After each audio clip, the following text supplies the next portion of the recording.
Alright guys, magandang araw nga pala. Ito nga pala si Alamain na natin na PH. At ngayong araw, pag-uusapan naman natin ang buhay ng isa sa pinakang kilala, pinakang nirerespeto, pinakang pinanghinayangan at isa sa pinakang sikat na politiko sa ating bansa. Politiko at abogado, name it. Walang iba kundi si former Senator Miriam Defensor Santiago. Kung isa kang Pilipino na talagang aktibong nakikinig ng mga balita patungkol sa politika at sa mga kaganapan sa ating bansa, sigurado narinig mo na ang pangalan ni Senator Miriam Defensor Santiago. Actually guys, kahit ako personally, habang nagre-research ako patungkol sa buhay ni Senator Miriam Defensor Santiago, ay talagang napahanga ako at napatanong ako sa sarili ko kung papaano niya nga ba nakaya ang lahat ng nagawa niya at pati ang kanyang mga pinag-aralan. Well, siguro guys, kung sa qualification ng pagiging pangulo ng ating bansa, well, overqualified itong si Senator Miriam Defensor Santiago. Sayang nga lang, 2 beses siyang lumaban para sa posisyong yan at 2 beses rin siyang sinayang ng mga kapwa natin na Pilipino. Pero nag-move on na tayo dyan. At ngayong araw, pag-uusapan natin ang naging talambuhay ng isa sa pinakang nirespeto at kinatakutan ng mga korap na opisyal sa ating bansa. Halina't alamin natin ang istorya ni Senator Miriam Defensor Santiago. Si Miriam Palma Defensor Santiago ay ipinanganak noong June 15, 1945 sa Iloilo City. Siya ang panganay sa 7 magkakapatid ng mag-asawang sina Benjamin Santiago, isang hukom, at Dimna Palma, isang college dean. Bata pa lamang ay ipinakita na niya ang kanyang talino at kasipagan sa pag-aaral. Nag-aral siya sa Iloilo Provincial High School kung saan siya ang nagtapos bilang valedictorian. Sa kolehiyo, nag-aral naman siya sa University of the Philippines Visayas at lumipat sa University of the Philippines Diliman or mas kilala bilang UP Diliman, kung saan siya nagtapos ng Bachelor of Arts in Political Science bilang cum laude noong 1965. Pagkatapos nito ay ipinagpatuloy niya ang kanyang pag-aaral ng Bachelor of Laws sa UP College of Law at nagtapos din bilang cum laude noong 1969. Sa kanyang pag-aaral, naging editor siya ng Philippine Collegian, ang opisyal na pahayagan ng University of the Philippines, at naging bahagi rin siya ng debating team nito. Dahil sa kanyang katalinuhan, nakakuha siya ng scholarship sa Harvard University at sa University of Michigan, kung saan niya natapos ang Master of Laws at Doctor of Juridical Science. Nag-aral siya sa iba pang prestihiyosong universidad tulad ng Oxford University at Cambridge University sa United Kingdom. Pag-usapan naman natin ang kanyang karera sa gobyerno at hudikatura. Bago maging isang senador, nagsilbi si Miriam sa iba't ibang sangay ng gobyerno. Una na dyan ay ang pagiging Immigration Commissioner noong 1988 hanggang 1989. Pinangunahan niya ang paglaban sa katiwalian sa Bureau of Immigration, kung saan sinibak niya ang maraming mga korap na mga empleyado. Sumunod naman ay naging Secretary of Agrarian Reform mula 1989 hanggang 1991. Sa ilalim ng administrasyon ni Pangulong Corazon Aquino, pinangunahan niya ang reformang agraryo, ngunit nagbitiw siya sa pwesto dahil sa hindi niya pagsang-ayon sa sistema. Next naman ay ang kanyang pagtakbo sa pagkapangulo at buhay niya sa Senado. Noong 1992, tumakbo siya bilang Pangulo ng Pilipinas sa ilalim ng People's Reform Party.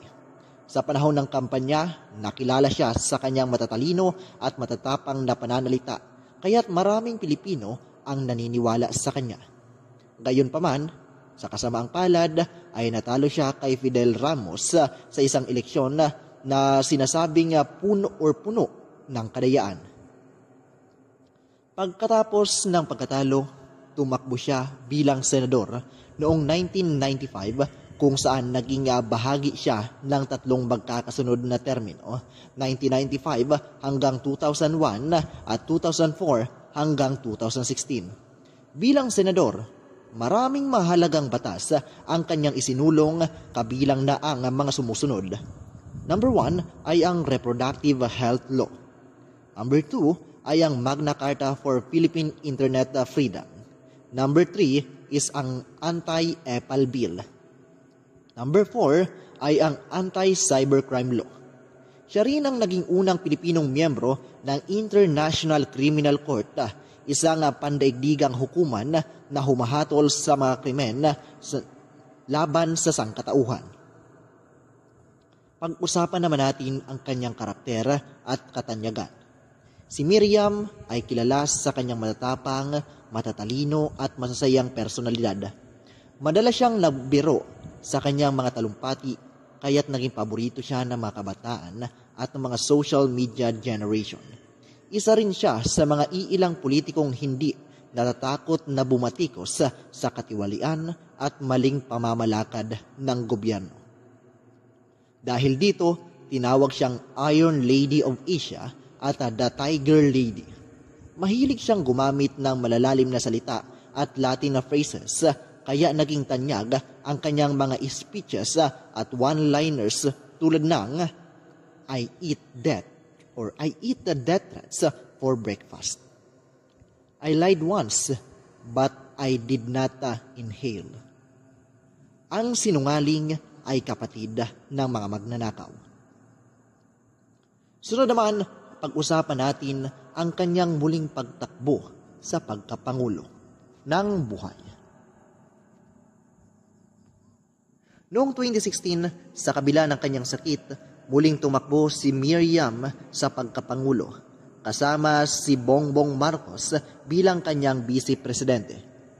Bagamat marami pa rin ang sumusuporta sa kanya, ay natalo naman siya ni Rodrigo Duterte. Matapos ang eleksyon, mas lumala ang kanyang sakit na lung cancer na unang natuklasan noong 2014. Noong Setyembre 29, 2016, pumanaw siya sa edad na 71. Ang kanyang mga pamana at alaala sa bansa ay talagang hindi malilimutan. Si Miriam Defensor Santiago ay itinuring na isa sa pinakamahusay at pinakamatapang na lider sa kasaysayan ng Pilipinas. Dahil sa kanyang talino at dedikasyon, marami ang patuloy na humahanga at nagmamahal sa kanya. Noong 2018, isinulat siya bilang isang kandidato para sa National Artist for Literature dahil sa kanyang mga libro tungkol sa batas at politika. Ang kanyang legacy ay patuloy na nagbibigay ng inspirasyon sa mga Pilipino, lalo na sa mga kabataang nais pumasok sa larangan ng politika at batas. Napakahaba at makulay ang naging buhay ni Senator Miriam Defensor Santiago. Isa siyang ehemplo ng katalinuhan, tapang at katapatan sa bayan. Maraming Pilipino ang nakakamiss sa kanya at sa kanyang di malilimutang wit at wisdom. Kahit ako, guys, personally, sobra ang paghanga at respeto na ibinigay ko kay Senator Miriam Defensor Santiago. Sayang lang, 2 beses siyang sinayang ng mga Pilipino. Sa panahon ngayon na maraming mga pangyayari at kaguluhan sa politika ang nagaganap sa ating bansa. Nakakamiss lang na walang isang Senator Miriam Defensor Santiago na babatikos at talagang tutuligsa sa mga ganitong pangyayari sa ating bansa. Alam naman natin na ang ating Senado ay hindi na natin maintindihan sa ngayon. Nakakamiss lang ang mga panahon na nandyan ang isang Senator Miriam Defensor Santiago. So, yan lamang ang ating kwento ngayong araw, guys. Maraming salamat sa mga nakinig. At sa muli, no? Abangan nyo ang ating mga susunod na upload.